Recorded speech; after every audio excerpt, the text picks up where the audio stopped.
Tupai bunga mungkin tidak akan pernah memikirkan seumur hidupnya. Biji kecil yang ditinggalkannya sebenarnya menyimpan rahasia. Melalui lubang cacing di permukaan kayu. Mari kita intip kehidupan rahasianya di dalam. Di dalam biji ek, tinggal sebuah keluarga semut. Mereka berukuran hanya sebesar butir pasir. Namun sangat rajin untuk memberi makan ribuan larva semut yang akan lahir. Tidak pernah berhenti sejenak. Biji ek kecil ini adalah segalanya bagi keluarga mereka. Di hutan hujan, krisis mengintai. Seekor cacing kecil melintas. Semua itu bisa menyebabkan gempa bumi besar di rumah mereka. Meskipun biji ek kecil ini bisa melindungi mereka dari angin dan hujan, namun juga bisa tanpa sengaja masuk ke perut orang lain. Dengan getaran bumi yang tiba-tiba, sekelompok kalkun raksasa mendekat. Mereka sedang mencari makanan untuk menambah berat badan menjelang hari bersyukur. Semut yang baru saja bersiap untuk keluar terkejut dan mundur kembali. Takut terlihat, langsung saja. Di dalam, semut-semut langsung memasuki siaga 1. Mereka harus memanfaatkan waktu sebaik mungkin.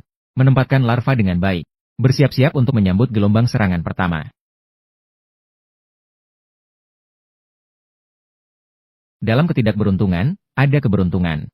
Ketepatan kalkun membuat orang cemas. Setelah mengalami beberapa putaran 360 derajat bebas, ia berhenti dengan stabil. Meskipun semut-semut di dalamnya merasa pusing. Tapi untungnya, rumah kecil mereka masih aman. Namun secara ketat, rumah papan tempat semut tinggal ini sebenarnya adalah rumah bekas. Pemilik sebenarnya adalah kumbang belalai yang berjuang di hutan hujan. Ia telah melalui perjalanan yang panjang dan sulit, memanjat ke kanopi pohon. Acorn yang belum matang ini adalah tujuan akhirnya. Sambil menunggu biji ini belum matang dan mengeras, kumbang belalai memanfaatkan belalainya yang panjang. Di permukaan biji ek, ia mengebor lubang kecil. Kemudian ia memasukkan telurnya ke dalamnya. Selama waktu ini, ia akan mencari banyak biji ek untuk mengebor dan bertelur.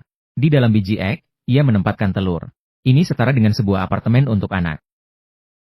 Dengan datangnya musim payung merah dan batang putih yang tergeletak, diiringi dengan daun-daun yang jatuh, biji ek yang matang jatuh dari pohon satu persatu.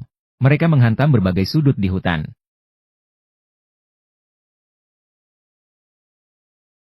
Chipmunk datang pada waktu yang paling sibuk dalam setahun. Ia perlu memanfaatkan waktu untuk mengumpulkan biji ek, untuk menyimpan cukup makanan untuk musim dingin.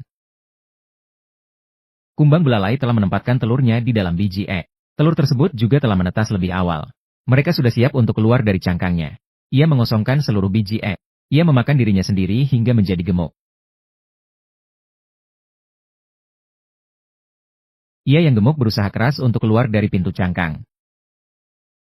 Merasa sangat baik. Semut-semut kecil juga sudah menghitung waktu dengan baik. Menunggu penyewa pertama pindah.